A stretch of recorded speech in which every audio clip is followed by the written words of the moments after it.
রাধে নিতাই বিনে ভাই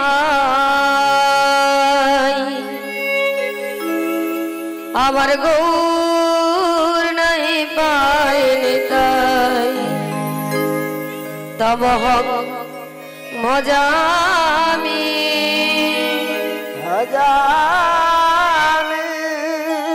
নিতাই বিনে ভাই গৌর নাই পায় নিতাই তব হক মজামি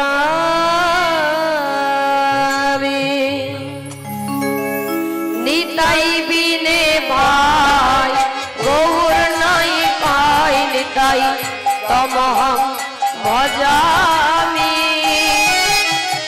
নিতাই বিনে ভাই গৌর নাই পাই নিতাই তমহং ভজামি নিতাই বিনে ভাই গৌর নাহি পাই নিতাই তমহং ভজামি নিতাই বিনে ভাই গৌর নাহি পাই নিতাই তমহং ভজামি নিতাই বিনে ভাই গৌর নাই পাই নিতাই তমহং ভজামি নিতাই বিনে ভাই গৌর নাই পাই নিতাই তমহং ভজামি নিতাই বিনে ভাই গৌর নাহি পাই নিতাই তমহং ভজামি নিতাই বিনে ভাই গৌর নাহি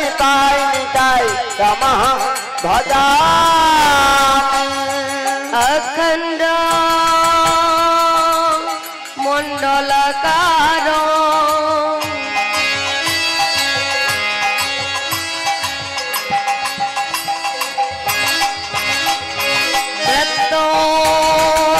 যেন চরাচর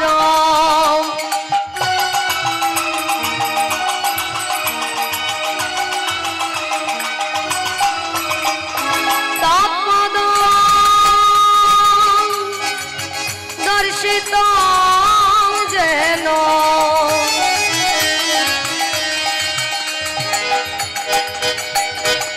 তস্মৈ শ্রী গুরবে নমঃ নিতাই বিনে ভাই গৌর নাহি পাই নিতাই তমহং ভজামি নিতাই বিনে ভাই গৌর নাহি পাই নিতাই তমহং ভজামি বৃন্দাবৈ তুলসী দেবায়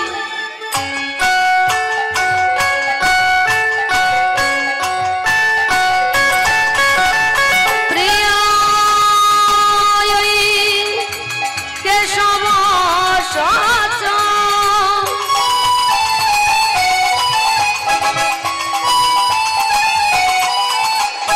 কৃষ্ণ ভক্তি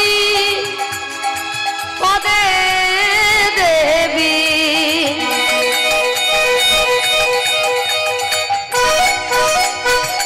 সত্যমতই নম নম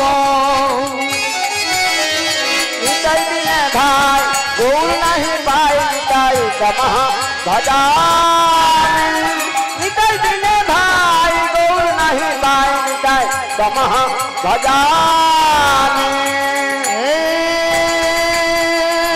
কৃষ্ণ করুণা সিন্ধু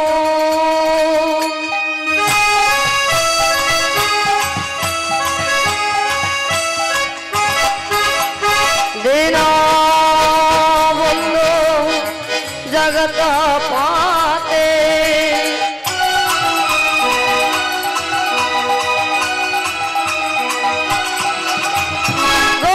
গোপেশ গোপিকা কান্ত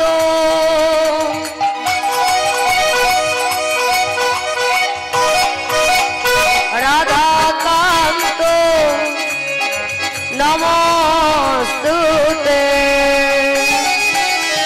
নিতাই বিনে ভাই গৌর নাহি পাই নিতাই তমঃ ভজামি। নিতাই বিনে ভাই গৌর নাহি পাই নিতাই তমঃ ভজামি। বাঞ্ছা কল্পতরুভ্যশ্চ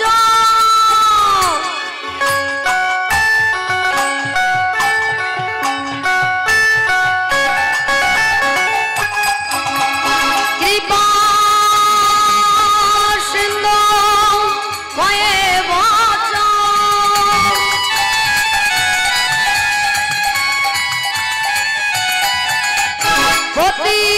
পতিতানাং প্রমাণেভ্যো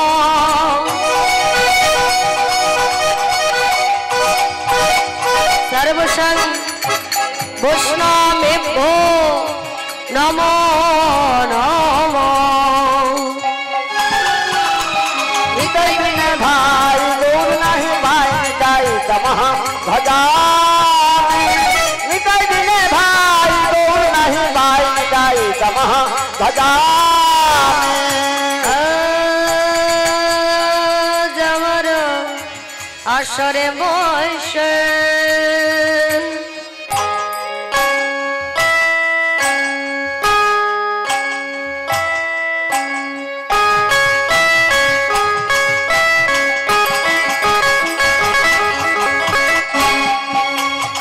যত এক নর আর নারী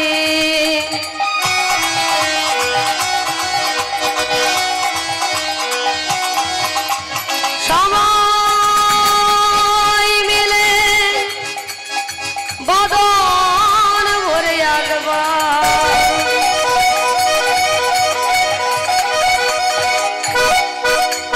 বলুন হরি হরি। নিতাই বিনে ভাই গৌর নাহি পাই নিতাই তমঃ ভজামি। নিতাই বিনে ভাই গৌর নাহি পাই নিতাই তমঃ ভজামি। নিতাই বিনে ভাই গৌর নাহি পাই নিতাই তমঃ ভজামি।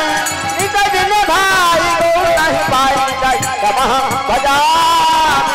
নিতাই বিনে ভাই গৌর নাহি পাই নিতাই তমঃ ভজামি। নিতাই বিনে ভাই গৌর নাহি পাই নিতাই তমঃ ভজামি।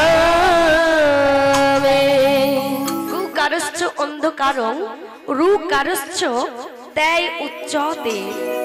অর্থাৎ বলছেন গু শব্দে অন্ধকার, রু শব্দে আলো।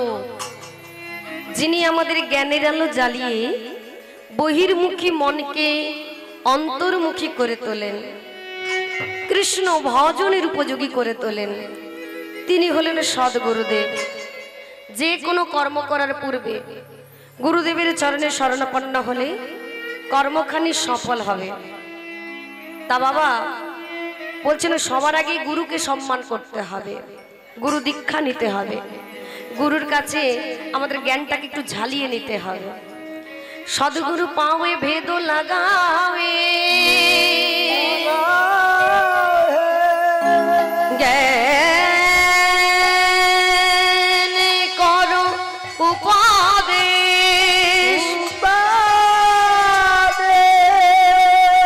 কয়লা কা ময়লা ছুটে जब आकर के पराबे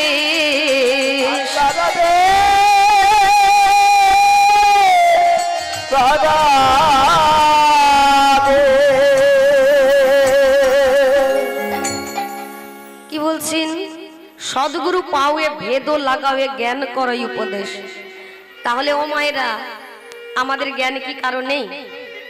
আছে, জ্ঞান সবারই আছে, কিন্তু নিজেদের মতো করে জ্ঞানকে কাজে লাগাতে গিয়ে কি করি? হোঁচটকে পড়ে যায়। আর তখন বাঁচাবার মতো রক্ষা করার মতন কেউ থাকে না। হ্যাঁ, তা বাবা পাশে যদি একজন কেউ থাকে সে আরো আমাকে ঠেলে দেবে গর্তেতে। তুলবে না, উল্টে আরো গর্তে ঠেলে দেবে। এখন এই সমাজে এই হচ্ছে বাবা, কেউ যদি বিপদে পড়ে, যদি বাঁচাতে গিয়েছ, তাহলে তার সঙ্গে সঙ্গে তোমারও কোমরে দড়ি পড়বে। বাঁচাতে গিয়েও বিপদ, ভয়ে আর কেউ কাউকে বাঁচাতে যাবে না। কেননা আমরা একে অপরের উপরে নির্ভরশীল। নিজের কথা মতো আমরা চলতে পারি না, অন্যের কথা মতো বেশি চলি। যার জন্য বাবা আমাদের যখন দুঃখ আসে, যে বলার সে তো বলে চলে গেল। কষ্ট যখন সহিতে হয় তখন আমাকেই সহিতে হয়, আমার কষ্টের ভাগিদার কিন্তু কেউ হয় না। হরি বল। সেই জন্য বলছেন একমাত্র রক্ষা করতে পারবেন স্বয়ং ভগবান শ্রীকৃষ্ণ। তিনি হলেন আমাদের জগৎ গুরু। জগতে সব থেকে যদি কোনো গুরু থেকে থাকেন তিনি হলেন জগৎ গুরু। তিনি কৃপা করে মাতা পিতাকে দান করেছেন, মাতা পিতার গর্ভে আমায় দান করেছেন। কি তাই তো? তা বাবা স্বয়ং ভগবান শ্রীকৃষ্ণ তিনি আমাদের মাতা পিতাকে ধরাতে পাঠিয়েছেন।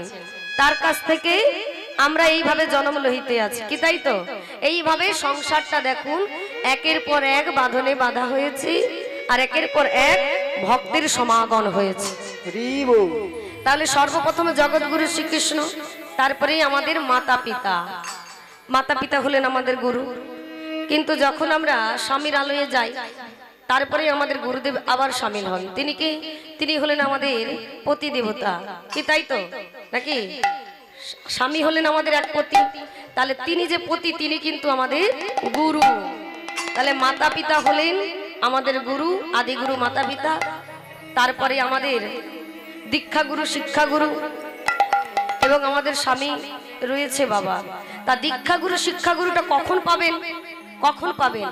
মাতা পিতার কাছে জন্ম লয়ে চলার পথ সুন্দর করতে গেলে গুরুদেবের চরণ আশ্রয় করতে হবে। জগৎ সংসারে যাতে সুন্দর করে পরিচালনা হতে পারে, পরিচালিত করতে পারে, যার জন্য গুরুদেবের চরণ আশ্রয় নিতে হবে। কি বলছেন? সদ্গুরু পাওয়ে ভেদ লাগাবে জ্ঞান করে উপদেশ। সদ্গুরুদেবের কাছে দীক্ষা নিতে বললেন সদ্গুরুদেব। আমরা যাত্রার কাছে যদি দীক্ষা নেই বাবা, তাহলে জ্ঞানটাকে ঝালাবার বদলে উল্টে বিপদে পড়ে যাও। সেই জন্য বলছেন সদ্গুরুদেবের কাছে দীক্ষা নাও। যাকে দেখলেই ভক্তি জাগবে, যাকে দেখলেই ভক্তি জাগবে। তা সদ্গুরুদেব কাকে কোথায় পাবো? না ব্রাহ্মণ ঘরে পরম বৈষ্ণব ঠাকুর যিনি গুরুদেব, তেনাকেও ব্রাহ্মণ ঘরে জন্মগ্রহণ করতে হবে। ভগবান পাঠিয়ে দিয়েছে আমাদের মতো মুরো জীবের লাগি, আমাদের মুরো জীবের লাগি, উদ্ধারের লাগি প্রতিটি বাড়িতে বাড়িতে গুরুদেব পাঠিয়ে দিয়েছেন।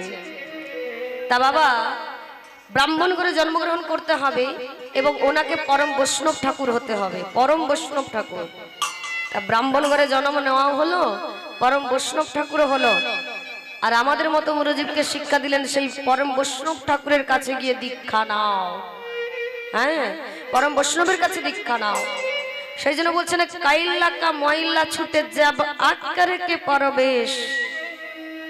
কয়লার ময়লা ছুটে কখন? যখন কয়লাটা আগুনে পড়ে, তার আগে কিন্তু না। কয়লা যখন আগুনের রূপে পাগল হয়ে দেখবেন সুন্দর একটি বেশ ধারণ করে। কয়লা কি আর কালো থাকে? একেবারে সাদা ধপধপে হয়ে যায়। যখন জ্বলন্ত থাকে তখন লাল দগদগ করে। কি ওটা রেখে দিন, ঠান্ডা হয়ে গেল, দেখবেন একেবারে সাদা ধপধপ ধপধপ করছে। সেই রূপ আমাদের মানব দেহ। গুরুদেবের কাছে দীক্ষা নিয়ে সুন্দর বেশ ধারণ করতে বলছেন। যেমন কয়লা যেমন বেশ ধারণ করেছে, তোমরাও তেমন বেশ ধারণ করো। জ্ঞান সবার আছে, কিন্তু জ্ঞানকে একটু ঝালিয়ে নিতে হবে গুরুদেবের কাছে। উপদেশ যদি নিতে পারো তাহলে তোমাদের চলার পথ সুন্দর হবে। ওই কয়লার মতন একবার চেষ্টা করে দেখি না, গুরুদেবের চরণ আশ্রয় করে। তা কি বলছেন ভগবান? আশ্রয় করিয়া ভজে তারে নহি কৃষ্ণ তেজে, আর সবে মরে অকারণে, সবে মরে অকারণে। আশ্রয় করিয়া ভজে তারে নাহি কৃষ্ণ তজে আর সবে মরে অকারণে।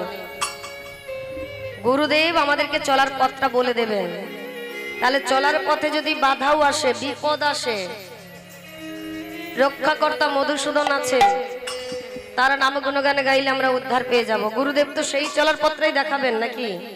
ভগবানকে কেমন করে পেতে হয়, ভগবানকে কেমন করে ডাকতে হয়, গুরুদেবের কাছে উপদেশটা আমরা সুন্দরভাবে নিতে পারবো। তা গুরুদেবের কাছে শরণ নিলাম না, ভগবানকে কেমন করে ডাকতে হয় উপদেশটা নিলাম না, নিজেদের মতো করে চলছি, পথে যখন বিপদে পড়েছি তখনও মধুসূদনকে ডাকতে পারছি না, বিপদ ভঞ্জন মধুসূদনকে ডাকতে পারছি না। আমার যদি গুরু দীক্ষা নেওয়া থাকতো, গুরুদেবের কাছে উপদেশ দেওয়া নেওয়া থাকতো, তাহলে বুঝতে পারতাম বিপদ ভঞ্জন মধুসূদন নামটা কেন দিয়েছেন। বিপদ ভঞ্জন মানে বিপদের দিনে ভগবানকে ডাকলেও বিপদ ভঞ্জন মধুসূদন কৃপা করে ভক্তকে রক্ষা করে। আমরা চেষ্টাও যদি না পারি তাহলে কি হবে? অকারণে মারা যাবে। গুরুদেবের কাছে দীক্ষা নিলে আমাদের চলার পথটি সুন্দর হবে, অকারণে মারা যাবে না। যার যখন সময় আছে অবশ্যই যাবে। ভগবান বললেন আমি ভক্তদের 100 বছর করে আয়ু দিয়েছি, এই 100 বছর আয়ু ওরা অনায়াসে কাটাতে পারবে, কর্মফলের গুণে 100 বছরের বেশিও হয়ে যাবে। কিন্তু কর্মটা যদি না সঠিক করে, তা ভগবান কি বললেন? যদা যদা হি ধর্মস্যা গ্লানির ভবতি ভারত অবুত্থানমি অধর্মস্যা তদাত্মানম সৃজাম্যহম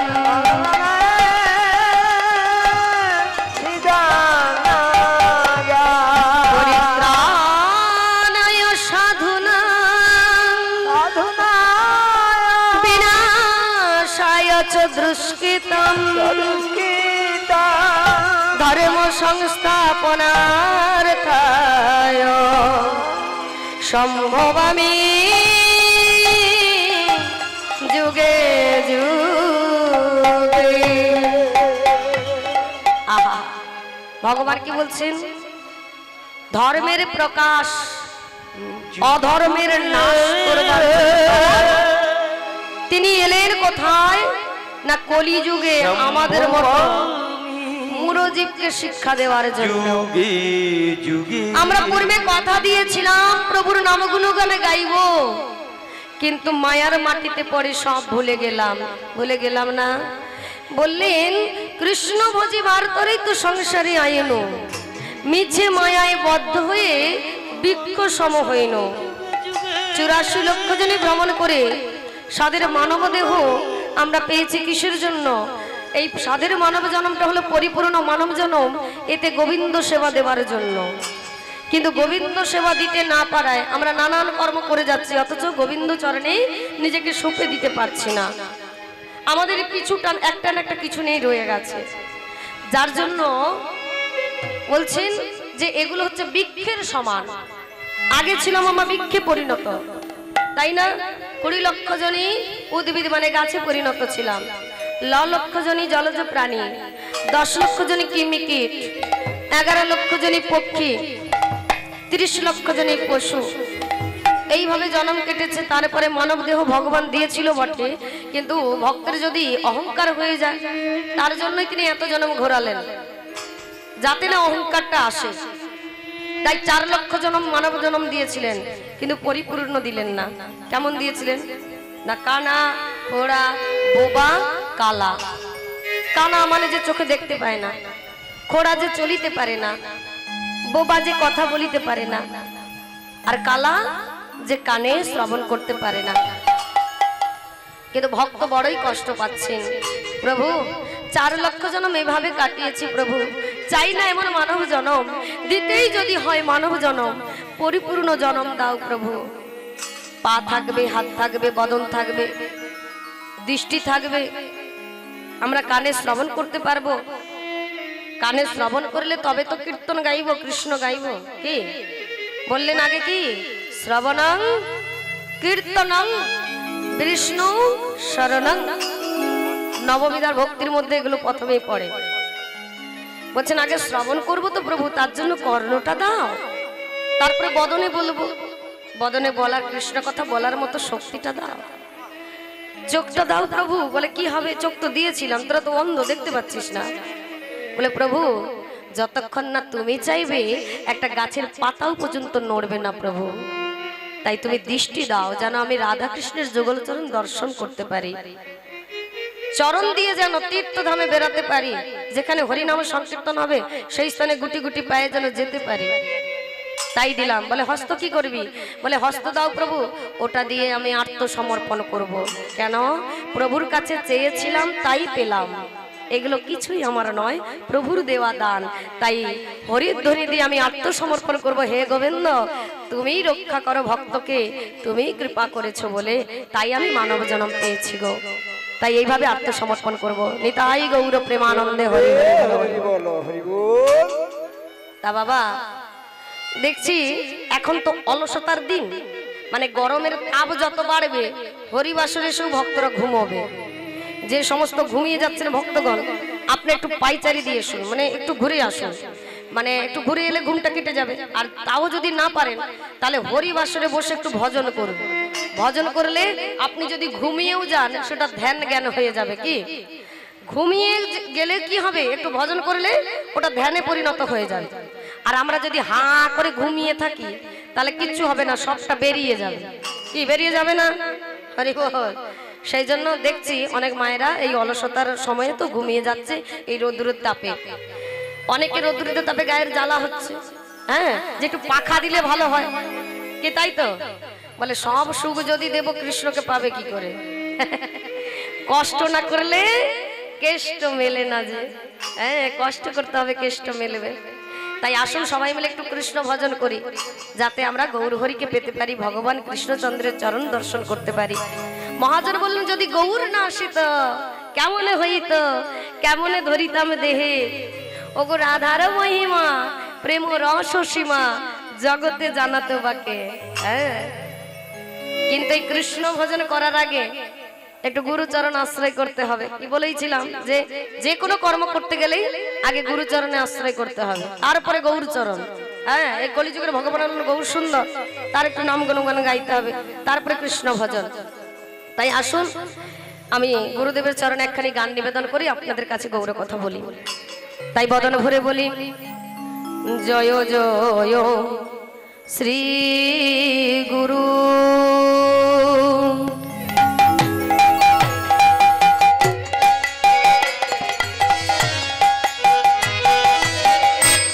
গুরু আমার প্রেম কল্পতর, জয় জয় শ্রী গুরু।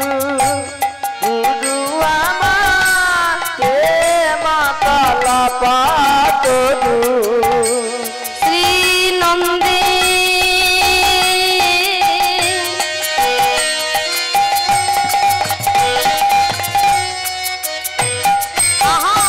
শ্রী নন্দের নন্দন নাম, শ্রী নন্দে শ্রী নন্দে নন্দন নাম, শ্রী নন্দের নন্দন নাম, শ্রী নন্দে নন্দন নাম। চরণার আশ্রিত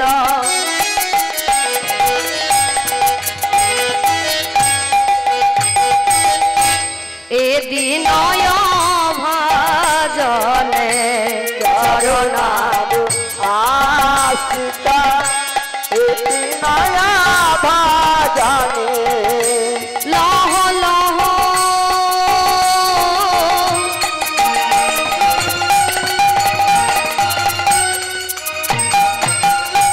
লহ লহ লহ গো প্রণাম, লাহ লাহ লাহ লাহ প্রণাম,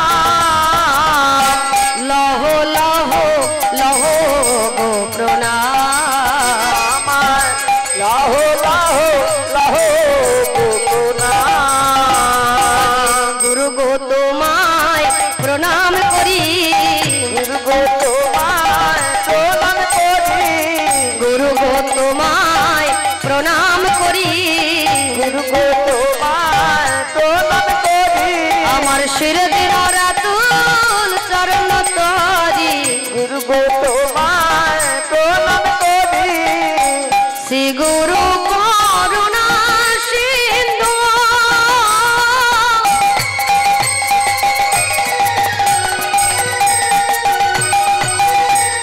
অধম জনার বন্ধু গুরু করুণা সিন্ধু আবার করুণা বন্ধু লোকনাথ লোকের জীবন আমারি লোকনাথ লোকনাথ লোকেরা জীবন হা হা প্রভু কর দয়া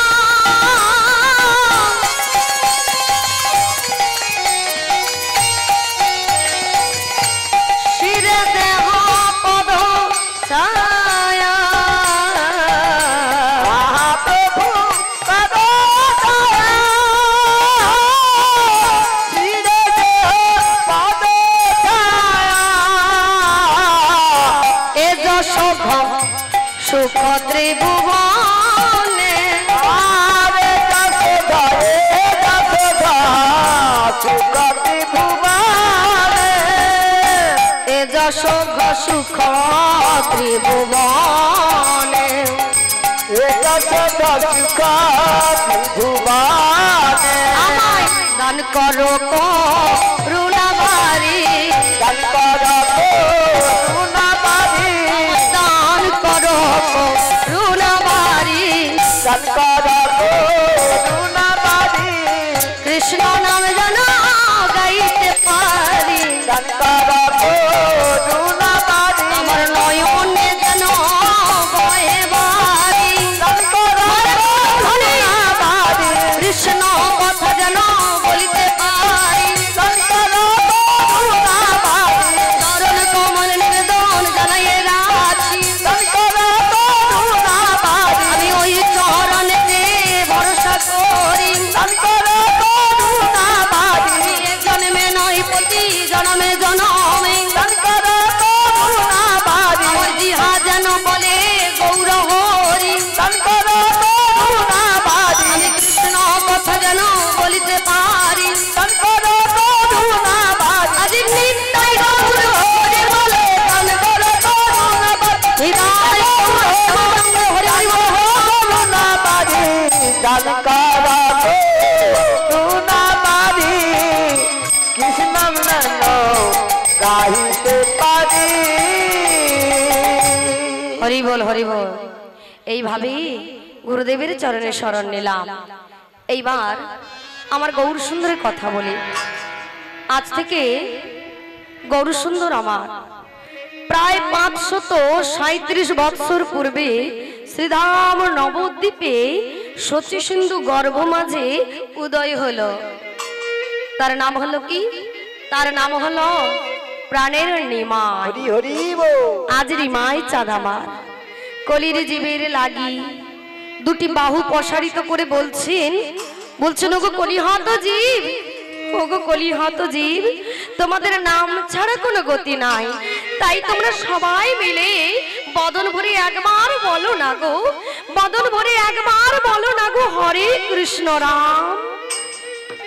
কেন বললেন আমার গৌর হরি এ কথা? কেন বললেন জানেন? কলির জীবের অল্প আয়ু, চঞ্চল মন, যোগী ঋষিদের মতো ধ্যান ধারণা জপ তপ তারা তো কিছুই করতে পারবে না। তাই গৌর হরি আমার নয়ন জলে বুক ভাসে কাঁদছে আর বলছেন ওগো কলিহত জীব, তোমরা একবার কৃষ্ণ কথা হরি কথা বলো, কেননা কলিহত জীবের নাম ছাড়া কোনো গতি নাই। কি বললেন? কালু নাস্তিব্য নাস্তিব্য গতির অন্যথা, অর্থাৎ কলিযুগে নাম ছাড়া কোনো গতি নাই, গতি নাই, গতি নাই। সেই জন্য প্রভু কি বলছেন? হরি নাম বলো ভাই, জনম বৃথা যায়, এ জনম দুদিনে হরি নাম বলো ভাই জনম বৃথা যায় এ জনম দুদিনে হরি নাম বলো ভাই জনম বৃথা যায় এ জনম দুদিনে এ জীবনটা কাগজের টুকরো এ জীবনটা কাগজের টুকরো এ জীবনটা কাগজের টুকরো এ জীবনটা কাগজের টুকরো সবাই উড়ে যায় জনম বৃথা যায় এ জনম দুদিনের ভাই বলো ভাই জনম বৃথা যায় জনম দুদিনে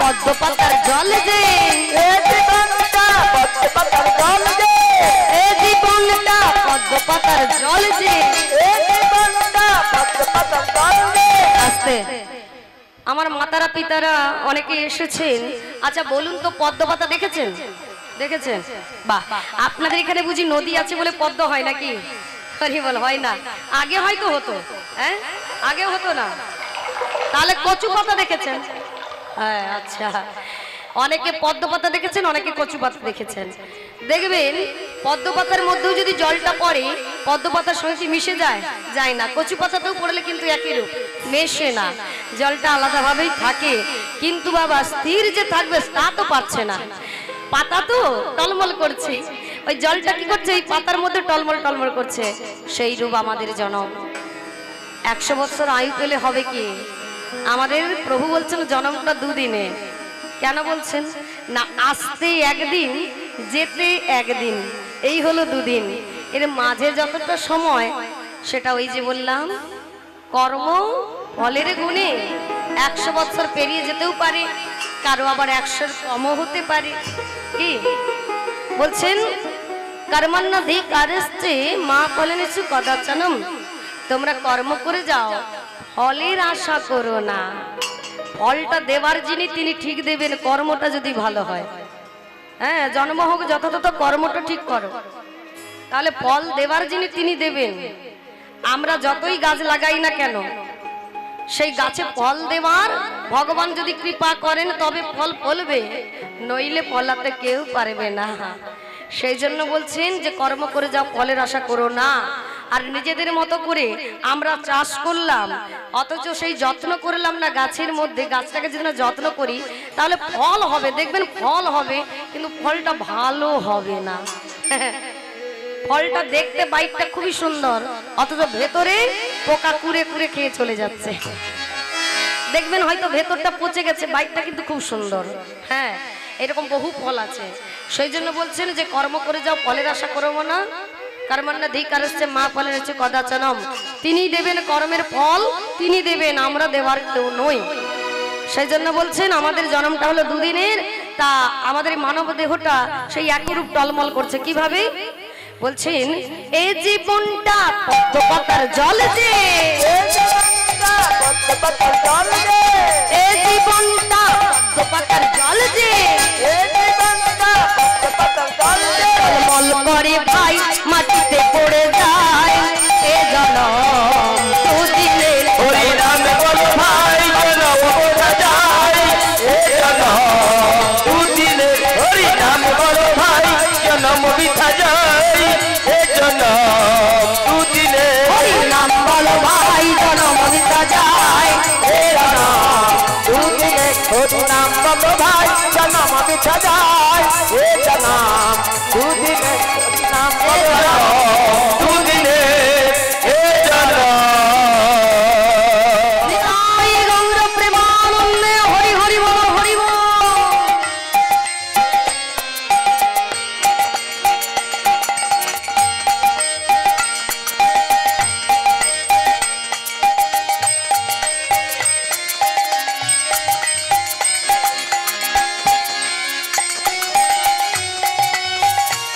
এইবার যাব আমরা সবাই মিলে মধুময়সী বৃন্দাবনে। মধুময়সী বৃন্দাবনে কেন যাব না, ভগবান শ্রীকৃষ্ণ গোপীদের নিয়ে কেমন ভাবে তিনি লীলা খেলা খেলেছেন, আজ সেগুলো একটু দর্শন করব। আজ সেই লীলা কথা, অমৃত কথা আমরা আস্বাদন করব। তা বাবা, এই কথাগুলো আস্বাদন করতে যেতে হলে সবাইকে বৃন্দাবনে যেতে হবে। কোন বৃন্দাবনে যাবেন বলুন তো? মহাজন বললেন, যেখানে হয় মহাপ্রভুর আগমন সেই স্থান হয় মধুর সে বৃন্দাবন। মহাপ্রভুর আগমন কোথায় ঘটেছে? নবদ্বীপে শিবাসঙ্গনে। কি তাই তো? সারা নিশি ধরে হরিনাম সংকীর্তন হয়েছে, আজ পশরা কীর্তন। তা নিশি প্রহরের অধিবাস কোথায় হয়েছিল? না শিবাসঙ্গনে। এটা যদি অষ্টম পর হতো তাহলে অষ্টম পরের অধিবাস হয়েছিল অদ্বৈত প্রভুর গৃহে, শান্তিপুরে অদ্বৈত প্রভুর গৃহে। তা যেহেতু নিশি প্রহর হয়েছে, তা প্রভু আগমন করেছে কোথায়? না শিবাসঙ্গনে, শিবাস পণ্ডিতের বাড়িতে, মালিনী মায়ের বাড়িতে। তা বাবা, শিবাসঙ্গনে মালিনী মায়ের বাড়িতে সারা নিশি ধরে হরিনাম সংকীর্তন হয়েছে, আজ পশরা কীর্তন। তাই প্রভু আমার সেই বৃন্দাবনে নিয়ে যেতে চাইছেন ভক্তদের। আমরা সবাই যাব তো সেখানে, নাকি যাবেন তো? যেতে হলে সবাইকে একটু রাধা নামা গাইতে হবে। আমার সঙ্গে আপনারা সবাই গাইবেন তো? হরি বল। বদন ভরে একটু রাধা নাম বলবেন এবং করতালি দিয়ে একটু কৃষ্ণ ভজন করবেন, দুটি বাহু তুলে আত্মসমর্পণ করবেন। হরিবাসরে এটাই আমাদের কর্ম, এর থেকে বড় কর্ম আর হতেই পারে না। তাই আসুন সবাই মিলে একটু রাধা নাম গাইতে গাইতে মধুময়সী বৃন্দাবনে যায়। প্রভু কি বলছেন জানেন? ওই বৃন্দাবনে গিয়ে আমি কি করব? মনের বাসনা জানাতে জানাতে ভক্তগণ সঙ্গে নয় বৃন্দাবনে চলেছে। হরি বলবো, হরি বলবো। বাবা বাবা, প্রভু বলছেন কি? হরি বলবো আর মদন মোহনে হেরি বলবো। হরি বলবো আর মদন মোহনে হেরি বলবো। হরি বলবো আর মদন মোহনে হেরি বলবো। হরি বলবো আর মদন মোহনে হেরি বলবো। আমি বৃন্দাবনে ব্রজের পথে চলিব, হরি বলবো। আমি বৃন্দাবনের ব্রজের পথে চলিব, আমি বদন ভরে রাধা নাম বলিব গো, হরি বলবো। আমি বদন ভরে রাধা নাম বলিব গো, হরি বলবো। হরি বলবো, হরি বলবো, হরি বলবো, হরি বলবো। আমি এই রূপেতে দাঁড়ে দাঁড়ে হেরিব গো, হরি বলবো। আমি এই রূপেতে দাঁড়ে দাঁড়ে হেরিব গো, হরি বলবো। প্রভু বলছেন এই রূপে তো দাঁড়ে দাঁড়ে যাবে। মহাপ্রভুর কেমন রূপ? চৈতন্য মহাপ্রভুর বেশটি কেমন? আহা, প্রভু আমার পরনে কি রয়েছে? ধুতি, আর অঙ্গে নামাবলী। চৈতন্য রূপে তিনি চলেছেন দ্বাদশ অঙ্গনে তিলক সেবা করে। কিভাবে তিলক সেবা করেছেন? লল্লটে শ্রী কেশবায় নমঃ, উদরে শ্রী নারায়ণায় নমঃ, বক্ষস্থলে শ্রী মাধবায় নমঃ, কণ্ঠস্থলে শ্রী গোবিন্দায় নমঃ, দক্ষিণ পাশে শ্রী বিষ্ণুবে নমঃ, দক্ষিণ বাহুতে শ্রী মধুসূদনায় নমঃ, দক্ষিণ কন্দে শ্রী ত্রিবিক্রমায় নমঃ, বাম পাশে শ্রী বামনায় নমঃ, বাম বাহুতে শ্রী ধনায় নমঃ, বাম কন্দে শ্রী হৃষিকেশায় নমঃ, পৃষ্ঠে শ্রী পদ্মনামায় নমঃ, কোটিতে শ্রী দামোদরায় নমঃ। নিতাই গৌর প্রেমানন্দে হরি হরি বল, হরি বল। এইভাবে তিনি দাদার সঙ্গে তিলক সেবা করলেন। আর প্রভুর এই তিলক সেবাতে প্রভু তো দেখতে এমনিতেই সুন্দর। প্রভুর গায়ের রংটি হলো সোনার থেকেও চকচকে। আর প্রভুর গায়ের রংকে দেখে আমাদের এই ইহজগতের সোনা লজ্জা পায়। প্রভুর গায়ের রংটি হলো চম্পক বরণের রং। এই চম্পক বরণী কে? রাধা ঠাকুরানী। বহিরঙ্গে রায়, অন্তরঙ্গে শ্যাম। এই রংটি হলো বহিরঙ্গের দোলটি হলো আমার রাধা ঠাকুরানী, আর অন্তরে শ্যাম লুকিয়ে আছে।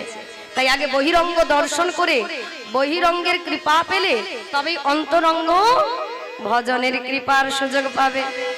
অন্তরে শ্যাম লুকিয়ে আছে। শ্যামকে পাওয়া এত সোজা না। শ্যামকে পেতে গেলে অনেক জ্বালা যন্ত্রণা দুঃখ কষ্ট সহিতে হবে, যেমন আমার রাধা ঠাকুরানী সহ্য করেছেন।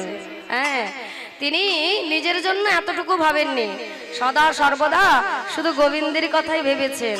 তাই তিনি গোবিন্দকে অন্তরের মাঝে লুকিয়ে রেখেছেন। আমার ভগবানকে পেতে গেলে অনেকগুলো সিঁড়ির ধাপ এগিয়ে যেতে হবে। হরি বল।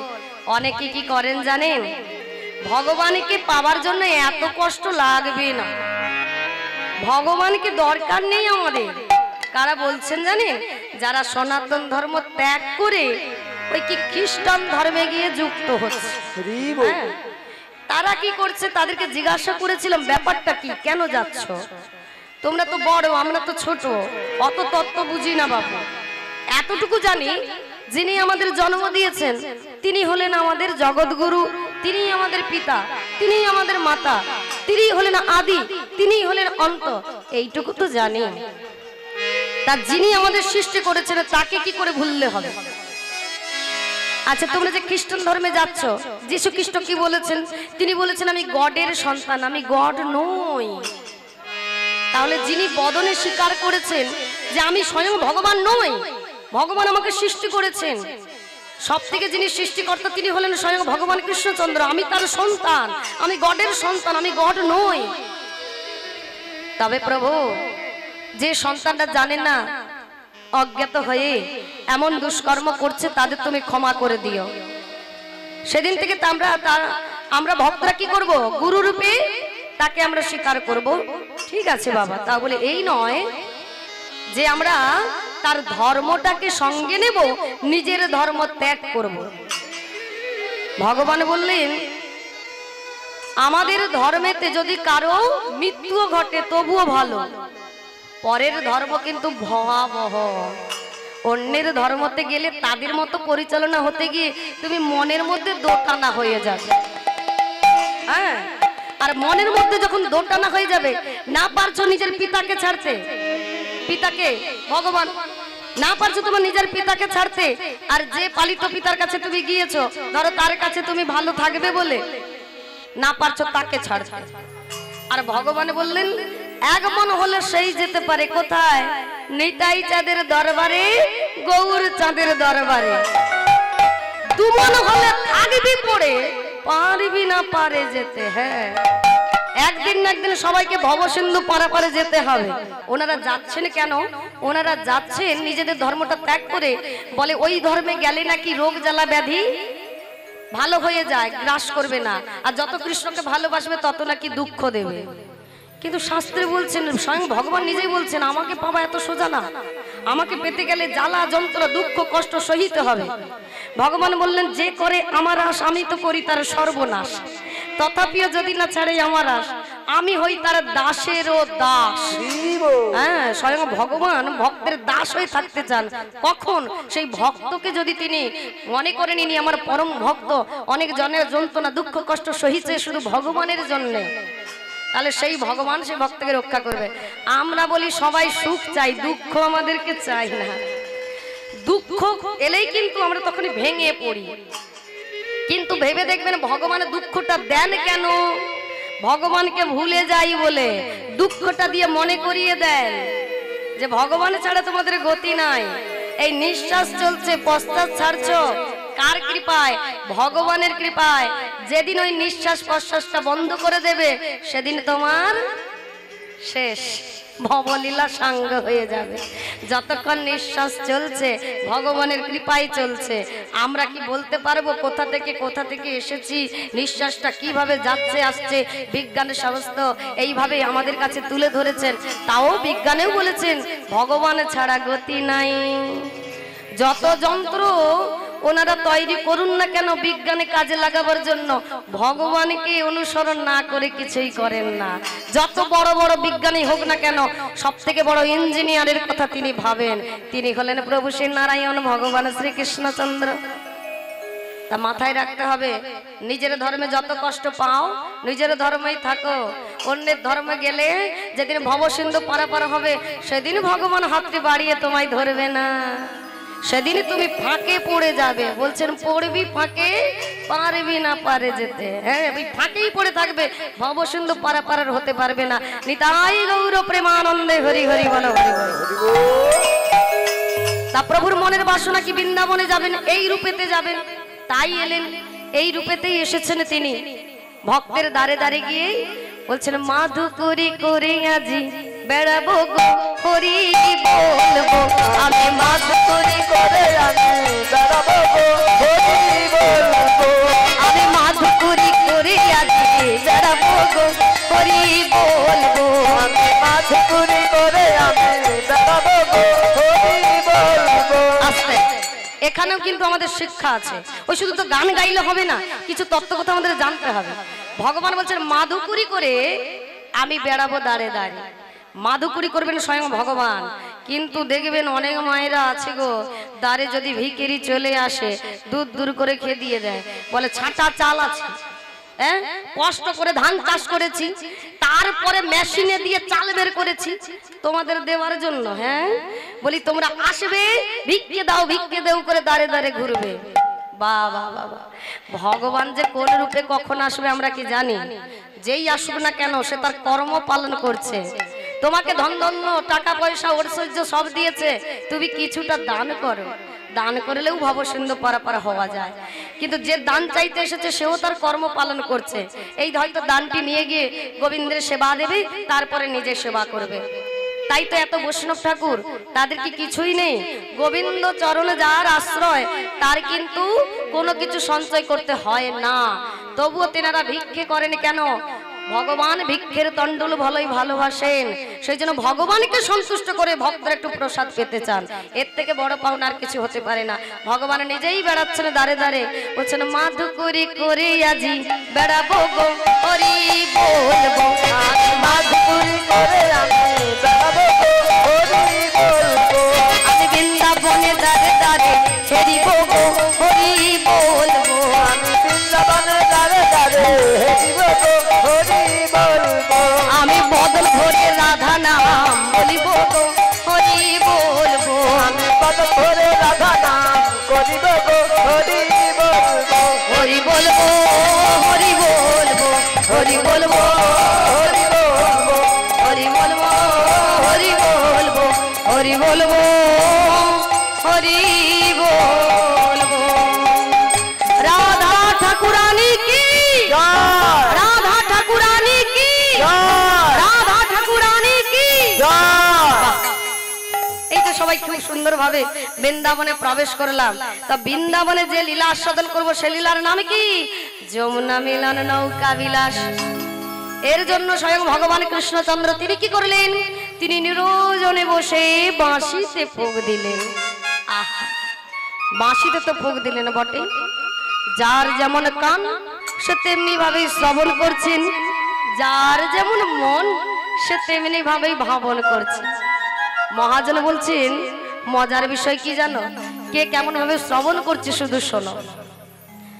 যশোদা শুনিল বাঁশি ননি দাও জননী, যশোদা শুনিল বাঁশি ননি দাও জননী, কুটিলা শুনিল বাঁশি রাধা কলঙ্কিনী, আর কুটিলা শুনিল বাঁশি রাধা কলঙ্কিনী, সখা গণ শোনে বাঁশি এসো বসতে যা, আর সকাগণ শোনে বাঁশি এসে বসে যায়, রাধা রানী শোনে বাঁশি ঘাটে এসো নাই, রাধারানী শোনে বাঁশি ঘাটে এসে যায়, যমুনা শুনিল বাঁশি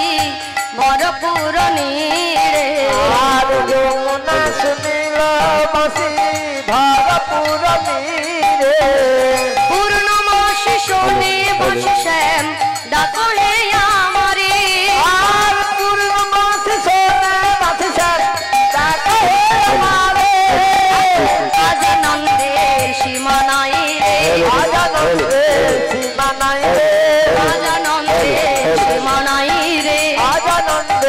সীমা নাই রে বাঁশি বাজে একই টানে আজ আনন্দের সীমা নাই রে রাধে রাধে রাধে বলে আজ আনন্দের সীমা নাই রে নিরানন্দ দূরে গেল আজ আনন্দের সীমা নাই রে প্রেমানন্দের উদয় হলো আজ আনন্দের সীমা নাই রে